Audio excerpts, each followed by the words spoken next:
Good evening class. So students, कुछ बच्चों को प्रॉब्लम आई डायमेंशनल एनालिसिस में। हालांकि हम लोग डायमेंशनल एनालिसिस का कुछ पोर्शन लास्ट क्लास में डील कर चुके थे, but still some students are facing problem in this particular area, so I am starting it again or explaining it again. Dimensional analysis starting से करते हैं। हम लोग कोशिश करेंगे आज ये बिल्कुल क्लियर हो जाए। क्लास डायमेंशंस होते क्या है, मैंने पिछली क्लास में भी एक्सप्लेन किया था। डायमेंशंस का मतलब होता है कि किसी भी पर्टिकुलर पैरामीटर को या किसी भी पर्टिकुलर वेरिएबल को हमने अगर उसकी मास, लेंथ और टाइम में स्प्लिट कर दिया, यानी उसके यूनिट्स को दिखाने का एक तरीका, किसके टर्म्स में, मास, लेंथ और टाइम, MLT, इनके टर्म्स में अगर हम एक्सप्लेन करेंगे तो this particular MLT formula in which we are trying to express the particular parameter or the particular variable in the form of MLT, mass, length and time.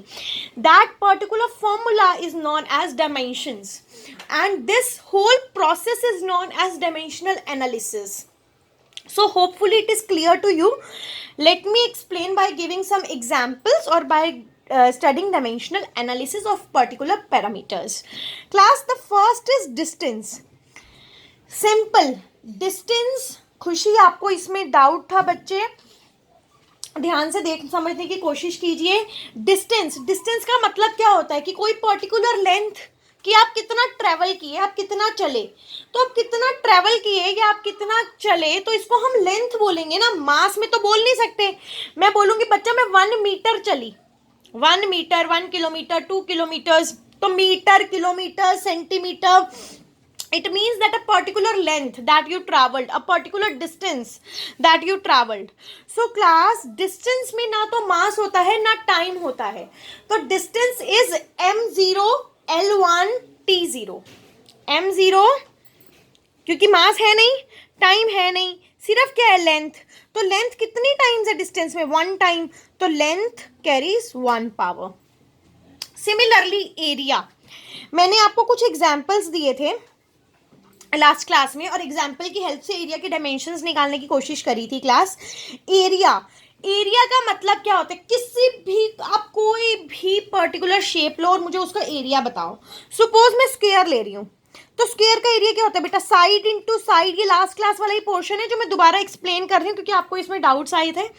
Square है तो square का area क्या हो गया class? Side into side. Side का मतलब क्या होता है? लेंथ। साइड का मतलब क्या होता है? लेंथ। यानी स्क्वायर के एरिया में लेंथ कितनी बार आ गई? 2 बार। मास आया? नहीं। टाइम आया? नहीं। तो mass carries power 0, time carries power 0, but length carries power 2। Why? Because in a particular area length comes twice. Similarly आप मेरे से ये पूछ सकते हो, मैम ऐसा सिर्फ स्क्वायर में ही होगा, इसका मतलब रेक्टेंगल में लेंथ 2 बार नहीं आएगी?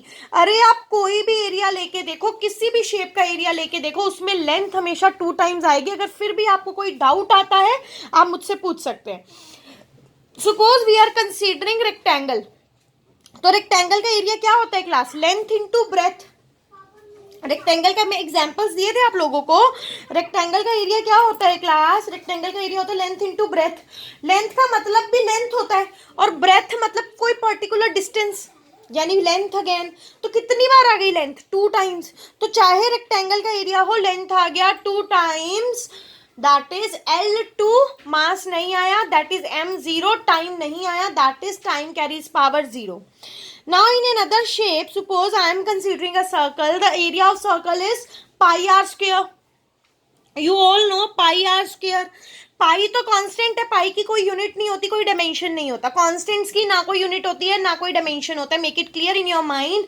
कोई भी नंबर जैसे 1 2 3 4, क्या इनकी कोई यूनिट, कोई डायमेंशन होगा? Never, never ever. बट हाँ, अगर कोई पर्टिकुलर पैरामीटर है जिसको आप मास, लेंथ और टाइम में स्प्लिट कर सकते हैं तो उनका अपना डायमेंशनल फॉर्मूला होगा। सो सर्कल का एरिया क्या हो गया class? Pi r square. Area of circle is pi r square. तो इसमें लेंथ कितने टाइम्स आ गई? 2 टाइम्स। लेंथ कितने टाइम्स आई? 2 times. So pi r square 2 times length. Pi r square, तो r 2 times, it means m0 L2 T0। इसी तरीके से सपोज मैंने ट्रायंगल का एग्जांपल लिया, अब आप घर बैठे किसी भी शेप का एग्जांपल लेके देखो और किसी भी शेप का एरिया निकाल के देखो, हर शेप में लेंथ ट्वाइस टाइम्स आएगी। सिमिलरली क्लास, अगर मैं ट्रायंगल का एरिया ले रही हूँ तो ट्रायंगल के एरिया का फॉर्मूला क्या होता है, half into base into height. Half is a constant, base and height these are two terms, base भी लेंथ है, हाइट भी लेंथ है, तो यानी इसमें लेंथ कितने टाइम्स आ गई, 2 टाइम्स आ गई, तो m0 L2 T0, यानी किसी भी शेप के एरिया में मास नहीं आता, टाइम नहीं आता, लेकिन लेंथ कितनी बार आती है, 2 टाइम्स, तो m0 L2 T0 in any shape area. Now the next dimensions, next formula for dimension is volume. अब आप कोई भी वॉल्यूम आप कंसीडर करो, यहाँ पे मैंने आपको एग्जांपल्स दिए थे 3, लेकिन आप कोई भी एक्स वाई जेड किसी भी शेप का वॉल्यूम लोगे तो लेंथ 3 टाइम्स आएगी। For example I am considering the shape of cuboid. Which shape, cuboid. Okay, cuboid का वॉल्यूम क्या होता है class, length into breath into height, length into breath into height.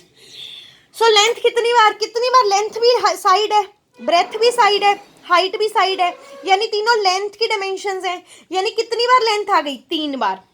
मास आया नहीं, टाइम आया नहीं, तो m0 L3 T0। सिमिलरली अगर आप सिलेंडर का वॉल्यूम कंसीडर करो तो सिलेंडर के वॉल्यूम का फॉर्मूला क्या होता है, पाई आर स्क्वायर एच। क्या फॉर्मूला हो गया, pi r square h. Pi is a constant, r मतलब साइड कितनी बार आई, 2 बार, हाइट मतलब साइड कितनी बार आई, 1 बार, यानी कितनी बार साइड्स आ गई आप, 3 बार, तो m0 L3 T0। सिमिलरली अगर आप स्फीयर का वॉल्यूम ले रहे हो, स्फीयर के वॉल्यूम का फॉर्मूला क्या होता है, 4/3 pi r cube. 4/3 is a constant, pi is a constant, but side कितनी, आर क्यूब है ना, तो साइड कितनी टाइम्स आ गई, 3 टाइम्स, तो फॉर्मूला क्या हो गया, m0 L3 T0।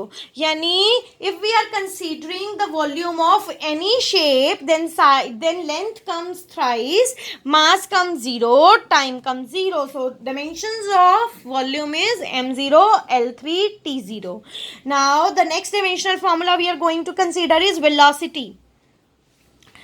Generalised formula of velocity क्या होता है class, displacement upon time, displacement upon time. So displacement का class, displacement is a kind of distance और लेंथ, डिस्प्लेसमेंट हो डिस्टेंस हो, यानी सिर्फ साइड ही है ना, उसमें ना मास है ना टाइम है, तो डिस्प्लेसमेंट का एमएलटी क्या हो गया क्लास, m0 L1 T0। क्योंकि डिस्प्लेसमेंट में मास नहीं है, डिस्प्लेसमेंट में टाइम नहीं है, बट डिस्प्लेसमेंट में लेंथ 1 बार आता है, तो m0 L1 T0। अब डिवाइडेड बाय टाइम, टाइम में ना मास होगा ना लेंथ होगा, लेकिन टाइम कितने टाइम्स होगा, 1 time, m0 L0 T1, m0 L0 T1। so what is the formula for velocity, m0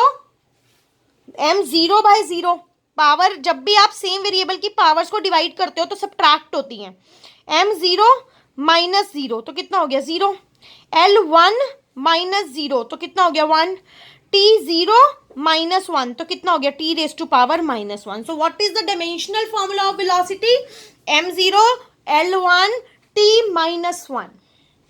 now next formula we are going to consider acceleration। acceleration class, acceleration मतलब change in velocity upon change in time, change in velocity upon change in time। now change in velocity, velocity का आप अभी बनाकर हटे हैं, क्या होता है m0 L1 t minus 1। तो वेलोसिटी का डायमेंशन मैं यहाँ से दोबारा नहीं कैलकुलेट कर रही हूँ, मैं यहीं से एक्सप्लेन करके यहाँ से डायमेंशनल फॉर्मूला पिक कर लिया, m0 L1 t minus 1। सो एक्सलरेशन का क्या हो जाएगा class, change in velocity upon change in time, change in velocity upon change in time, change in velocity upon change in time. तो ऊपर वेलोसिटी आ गई और नीचे टाइम आ गया। ओके क्लास, वेलोसिटी का क्या हो गया मेरा m0 L1 t minus 1, m0 l1 t minus 1, m0 l1 t minus 1 upon time. Change in time means time, तो टाइम का क्या हो गया m0 l0 time raise to power 1, क्योंकि टाइम आ गया इसमें. तो वेलोसिटी का ऊपर सॉल्व किया, जो यहाँ से डायरेक्टली पिक किया, दोबारा नहीं सॉल्व किया. m0 l1 t minus 1, m0 l1 t minus 1. Change in time का क्या हो गया class, time m0 l0 time raise to power 1. Agree. अब इसको सॉल्व करो क्लास. वेरिएबल पावर माइनस होती है डिवाइड में, m raise to power 0 m raise to power 0, 0 minus 0 0, 0 minus 0 0. थोड़ा डिटेल में एक्सप्लेन कर रही हूँ यहाँ पे आपको. 0 minus 0 0, so what is m raise to power 0. Agree. Now length l1 divided by l0, 1 minus 0 1, so l raise to power 1. t -1 और ये ऊपर जाएगा तो -1 एक बार और हो जाएगा तो कितना हो जाएगा, t raise to power -1 means -2. So what is the dimensional formula of acceleration? m0 l1 t minus 2. Because acceleration is change in velocity upon change in time. Change in velocity, यहाँ पे velocity explain, क्योंकि change in velocity means velocity itself. So velocity m0 l1 t minus 1. हाँ, मे भी आपको यहाँ पे ये doubt आए, मैम चेंज इन वेलोसिटी और वेलोसिटी सेम होता है. क्लास एक बात बताइए, मैंने कहा आप 5 मीटर पर सेकंड से चल रहे थे, थोड़ी देर बाद आप 3 मीटर पर सेकंड से चलने लग गए. पहले आप 5 मीटर पर सेकंड से चल रहे थे, थोड़ी देर बाद आपकी स्पीड 3 मीटर पर सेकंड हो गई, तो कितने का चेंज आया. आप बोलोगे मैम 5 माइनस 3 यानी 2 मीटर पर सेकंड का. तो आंसर तो फिर वेलोसिटी ही आया ना, यानी वेलोसिटी में से आपने वेलोसिटी को माइनस किया तो आंसर तो वेलोसिटी आएगा. लेंथ में से लेंथ को माइनस करोगे तो आंसर लेंथ ही आएगा. Suppose I am saying that there is a length of 5 metre and another length of 3 metre. So what is change in length, you will say ma'am 5 minus 3 that is 2 metres. तो आई तो length ही ना. तो change in velocity means velocity itself. And velocity का dimension हम लोग calculate कर चुके हैं डिस्प्लेसमेंट अपॉन टाइम से, m0 l1 t minus 1. Change in time is time itself. तो टाइम का डायमेंशन हम लोग को पता है m0 l0 t1. सो 0 माइनस 0 0, 1 माइनस 0 1, -1 और ये ऊपर जाके 1 -1 हो जाएगा तो t raise to power -2. So what is dimension of acceleration, that is m0 l1 t raise to power -2. आगे बढ़े, आइए क्लास.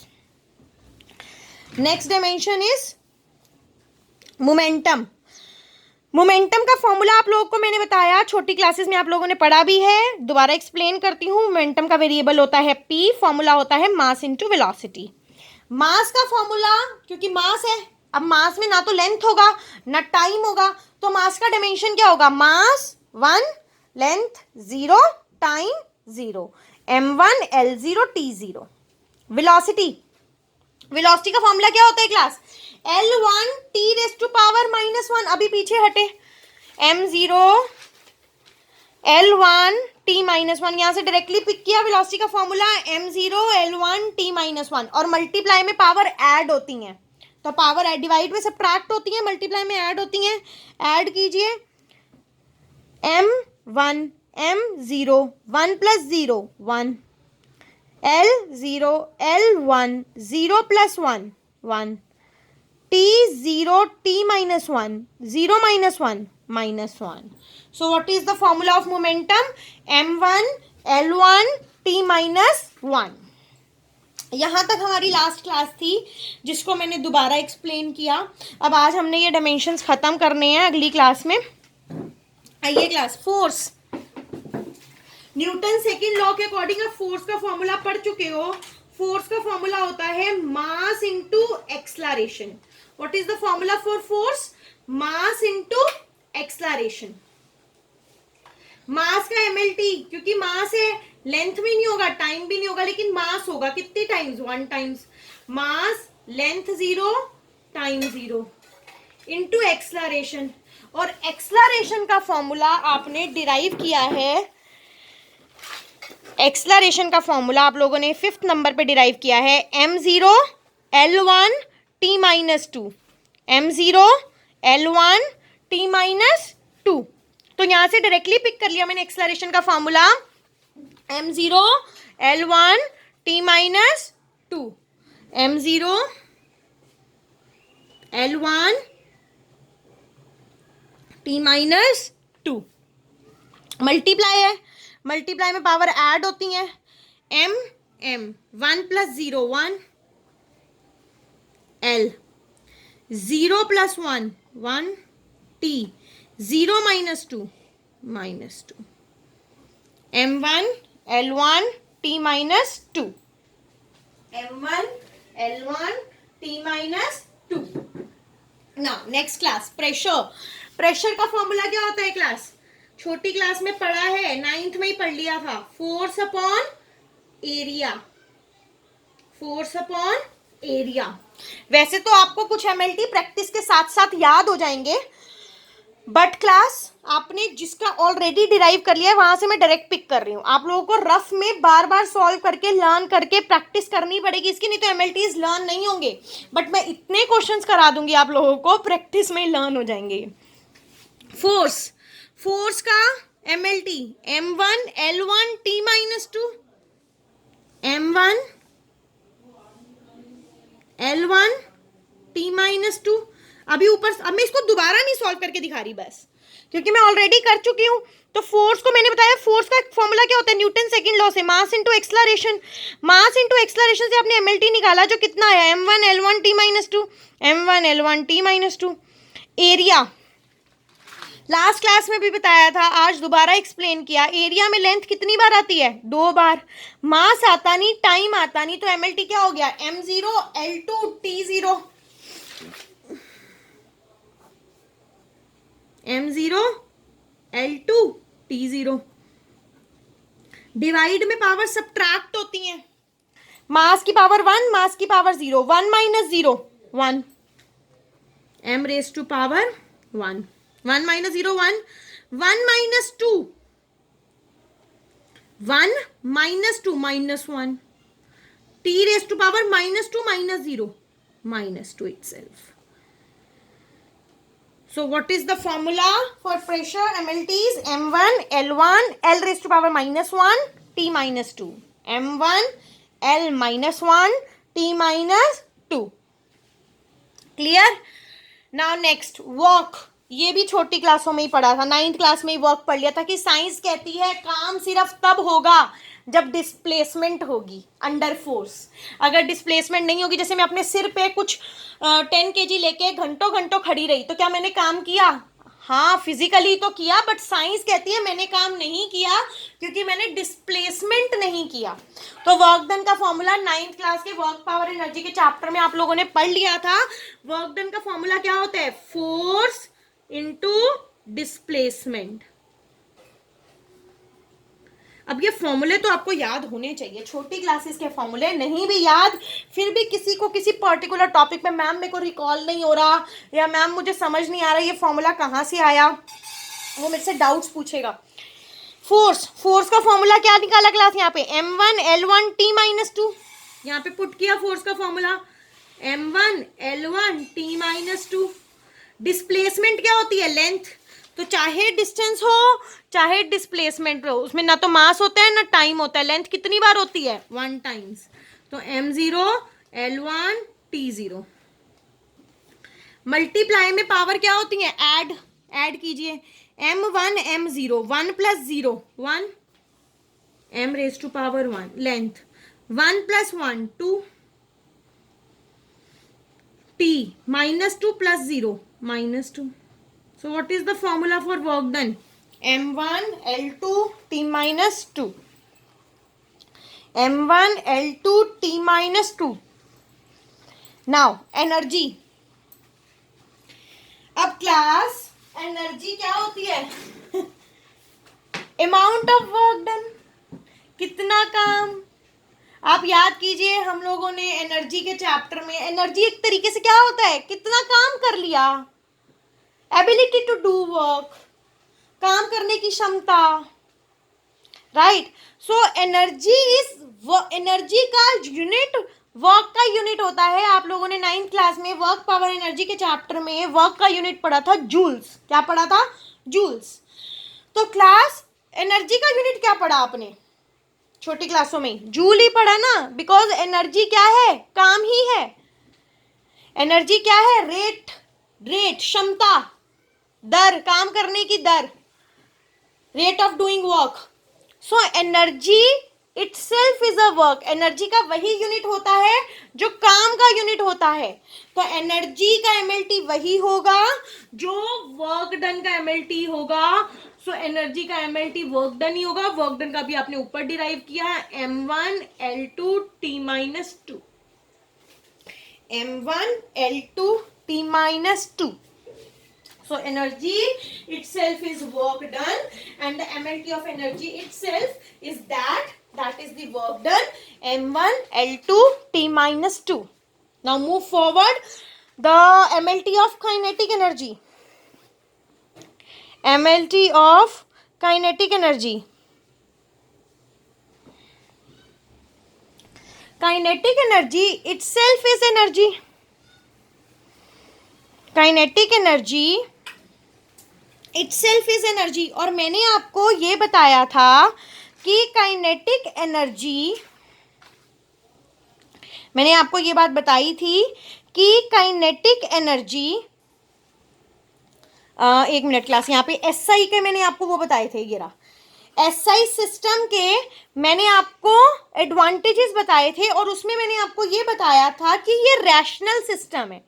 रैशनल मतलब ये चाहे किसी, यहाँ पे मैंने इस चीज को एक्सप्लेन भी किया हुआ था कि सारी एनर्जीज को ये जूल में लेता है। सारी एनर्जीज को ये किस में लेता है? जूल्स में।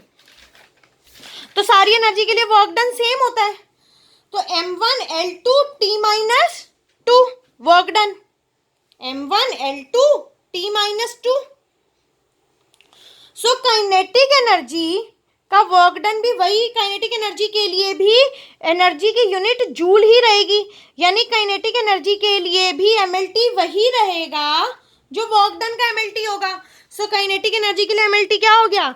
m1l2t-2, m1l2t-2, क्योंकि एनर्जी है। तो यानी kinetic energy is a type of energy. Energy की टाइप ही तो है काइनेटिक एनर्जी, एनर्जी थोड़ी है। तो एनर्जी की टाइप ही है, तो इसका एमएलटी वही रहेगा जो एनर्जी का एमएलटी होगा। पोटेंशियल एनर्जी, ये भी एनर्जी के टाइप ही है, तो इसका एमएलटी भी वही होगा जो एनर्जी का होगा, यानी m1l2t-2, m1l2t-2। Now stress. Stress is what? Stress is force upon area, यानी स्ट्रेस भी एक तरीके का प्रेशर ही होता है। स्ट्रेस भी एक तरीके का प्रेशर ही होता है। तो इसका फॉर्मूला प्रेशर का ही फॉर्मूला होगा, यानी फोर्स अपॉन एरिया। फोर्स का एमएलटी आप अभी करके हटे हैं, m1l1t-2, m1l1t-2 upon area. Area का एमएलटी भी आप करके हटे हैं, m0l2t0, m0l2t0। तो सॉल्व करके इसका एमएलटी कितना आ गया? m1-0 यानी m1, l1-2 यानी l-1, -2 -0 t⁻²। तो what is the MLT of stress? m1 l-1 t-2। Now strain. Strain का एमएलटी क्या होता है? पहले तो फॉर्मूला समझिए स्ट्रेन का क्या होता है। इसका तो देखो प्रेशर का ही आया ना, m1 l-1 t-2। तो stress itself is a pressure. Now strain का एमएलटी, पहले स्ट्रेन का फॉर्मूला समझिए class. Change in dimension upon original dimension.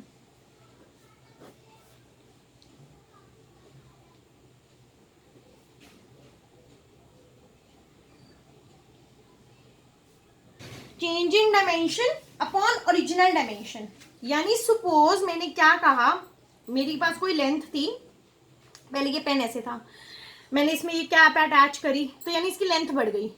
पहले लेंथ ये थी, अब लेंथ ये हो गई, तो यानी इसकी लेंथ में चेंज आया ना, तो इसकी लेंथ में चेंज, फिजिक्स में चेंज को इससे शो करते हैं, डेल। क्या पढ़ते हैं इसे? Del, DEL, del. तो change in length upon original length, change in length upon original length, या change in area upon original area, या change in volume upon original volume. So change in dimension, dimension किसी की भी हो सकती है, length की डायमेंशन में भी चेंज आ सकता है, एरिया में भी चेंज आ सकता है, वॉल्यूम में भी चेंज आ सकता है। तो change in dimension upon original dimension, यानी वो पहले कितना था और बाद में बढ़ के कितना हो गया, यानी change in length upon original length, change in area upon original area, change in volume upon original volume. तो लेंथ से लेंथ का रेशो कट जाएगा, एरिया से एरिया का, और वॉल्यूम से वॉल्यूम का। तो इसका MLT क्या बच जाएगा? M0 L0 T0, M0 L0 T0। तो स्ट्रेन का MLT क्या आ गया? M0 L0 T0, क्योंकि कोई यूनिटी नहीं बची, कोई लेंथ नहीं बची, कोई मास नहीं बचा, रेशो में सब कैंसिल हो गया, M0 L0 T0। Any doubt class? Now next, refractive index mu, ये भी छोटी क्लास में पढ़ा है। म्यू रिफ्रैक्टिव इंडेक्स पढ़ा है छोटी क्लास में कि नहीं पढ़ा? पढ़ा है ना? तो ये क्या होता था? ये होता था speed of light in medium 2 upon speed of light in medium 1, यानी ये स्पीड का रेशो होता था, या वेलोसिटी का रेशो कह लो, अगर डायरेक्शन ले रहे हो तो वेलोसिटी भी बोल सकते हो। तो this is a ratio of velocities और स्पीड किसकी? लाइट की। किसमें? अलग अलग मीडियम में, मीडियम 2। जैसे सपोज लाइट आपकी एयर से वाटर में गई, आपने टॉर्च जलाया, लाइट पहले एयर में थी, ट्रेवल करके वाटर में चली गई, तो दोनों में स्पीड का ratio, speed of light in medium 2 divided by speed of light in medium 1, तो स्पीड से स्पीड कैंसिल हो जाएगी। जब स्पीड से स्पीड कैंसिल हो जाएगी तो इसका MLT भी क्या बच जाएगा? 0, M0 L0 T0, M0 L0 T0।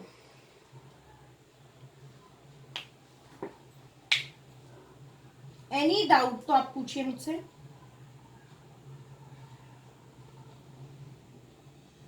आगे बढ़े?